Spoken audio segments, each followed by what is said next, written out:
Hi, guys, and welcome back to the Lazy Girls Kitchen. If you're new, I'm Maggie, and welcome.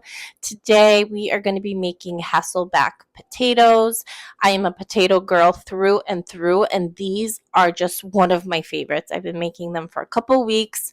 So good. I serve it with sour cream and some chives, and chef's kiss. I'm so excited to share it with you. I hope you guys enjoy.